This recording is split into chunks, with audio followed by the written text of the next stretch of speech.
Hello and welcome to Rolling with Reviews. I'm Will, and with me as always is the president of I Don't Know Company, Sarah. And today we're doing a review of Yokohama. Now if you want to see our two-player perspective and accessibility, check out Rolling with Two, Yokohama. Sarah, tell us a bit about this game. All right. In Yokohama, each player is a merchant in the Meiji period trying to gain fame from a successful business. To do so, they need to travel around the city, building stores, broadening their sales channels, learning a variety of techniques, and responding to trade orders from abroad. There are multiple ways to trigger the end of the game, and whoever has the most victory points at the end wins. Okay, so Will, why did we get this? So at the time, Tasty Minstrel was importing a lot of games that we actually trusted what they imported and liked a lot of the decisions. Plus, they were doing a lot of deluxeification. Yeah, they were, I wouldn't say the first, but they were one of the first companies that really went out of their way to deluxeify what we call Euro-style games. Yes. So we really appreciated that. So it also wasn't a trading in the Mediterranean? Yes. Trading in Japan, but it's not in the Mediterranean. So we figured, well, that's different enough. Let's try it and picked it up. Yep. Okay, so what do we like about the game?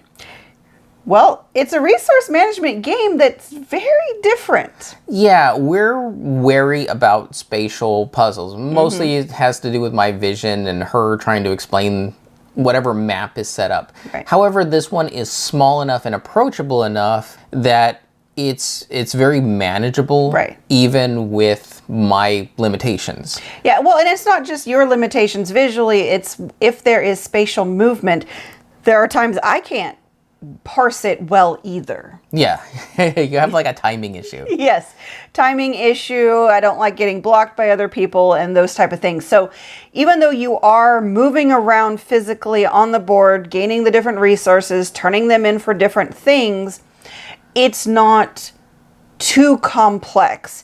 And they give you, well, basically you have your assistants and you have your president, and you're placing out your assistants. You need a path of assistance to move your president from wherever they are currently to wherever you want to go to take your action for the turn.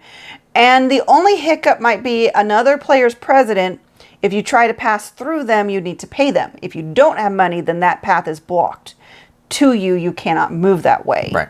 But otherwise, it's not the most complex spatial movement game. Yeah. Well, the other thing to add a complexity to that is wherever you end up with your president, that's the action you're taking, and you have to count up the power. And the power is represented by one for your president, one for each assistant, one for each building. Yeah. Whatever that number is the strength of that action. Right. And then the little guys come back to you, but the president stays out there. Yep, exactly. So it does it in a very different way, but still approachable for us. Yes.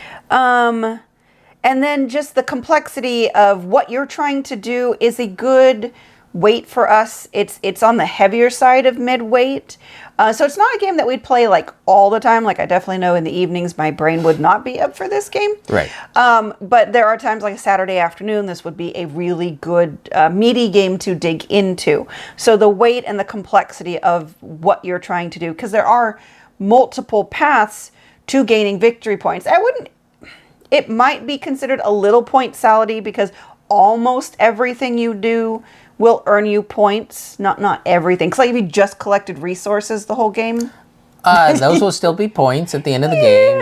You get a point for like every 2 resources you have. I thought it was 3, but anyways. I think there might be a limit though to the number you can even hold. I think so. Anyways, so you generally are gaining resources to do other things, mostly fill orders or engage in the church or the customs. And so there's different areas where you can turn in resources for different rewards, mostly being victory points. Yes. For us, the deluxe components really solve a lot of the visual accessibility issues that are in the retail version.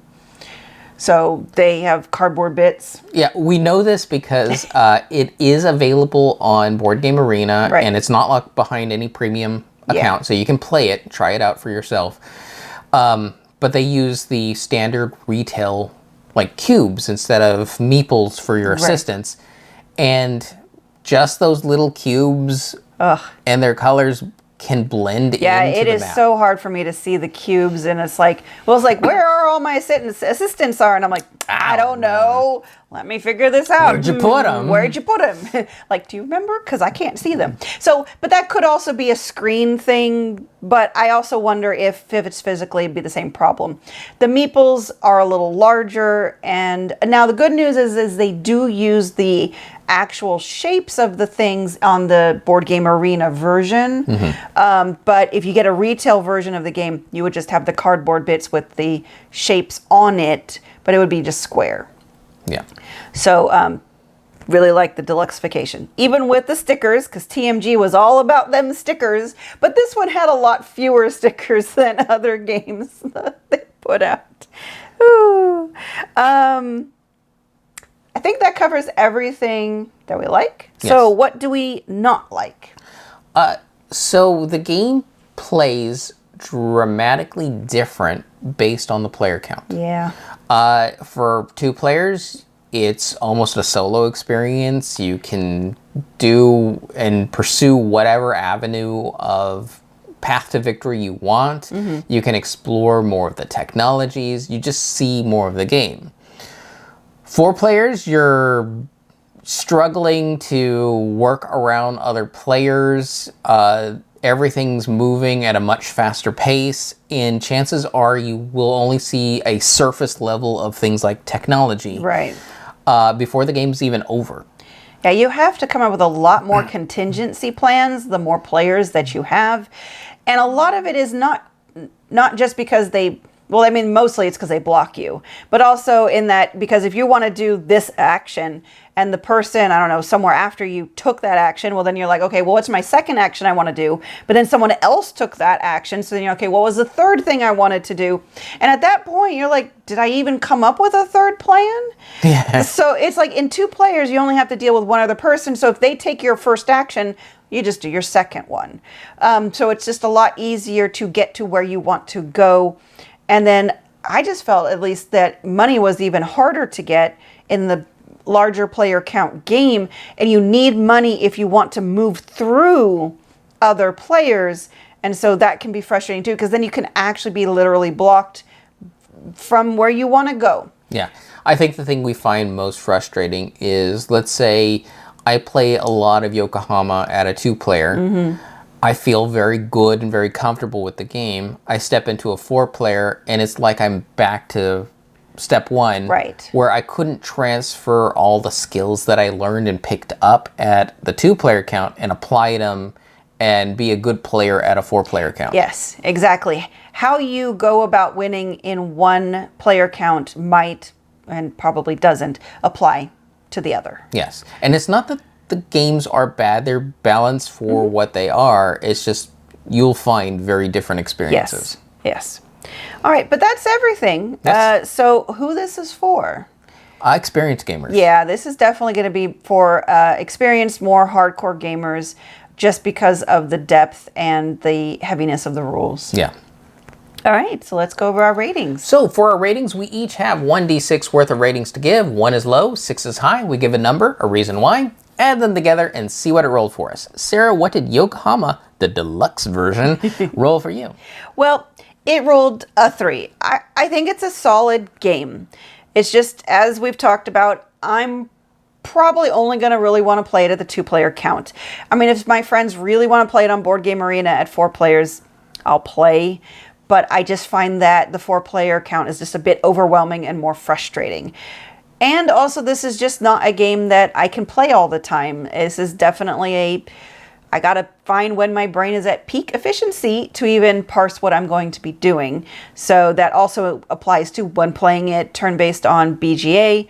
I'm not going to be taking my turns at night. I'm going to try to remember to take it in the morning when my brain is working. So it just takes me longer to do things. So it's a solid 3. For me, it's a 4. I like what is in the box to offer. There is a lot of player agency involved. It is a little weirding me out, the fact that the player counts feel like such different games. However, I also didn't think of any one player count to be bad. It's just different. Right. And I do know that the reason why I can't give it any higher is I know if someone comes along, finds that they really like a certain player count, they probably won't like the other player counts. Yes. So then that'll make it a very limited choice when bringing it to the table. Yep. So combined, it's 7 out of 12. All right. And Sarah. Yes. When it comes to your business, what do you import? We import potatoes. What about you? It's a solid staple. Dice. Big, giant, plushy dice. Well, the world needs more of those. Yes. And we've been Rolling with Reviews. And remember, if you have any questions, comments, or concerns, you can reach out to us on the various social media platforms at Rolling with Two. That's TWO. We are on Twitter, Facebook, and Instagram. And on YouTube, please like and subscribe. And if you have time, check out the other content Nanaman has found for you, because remember, he's rolling with you.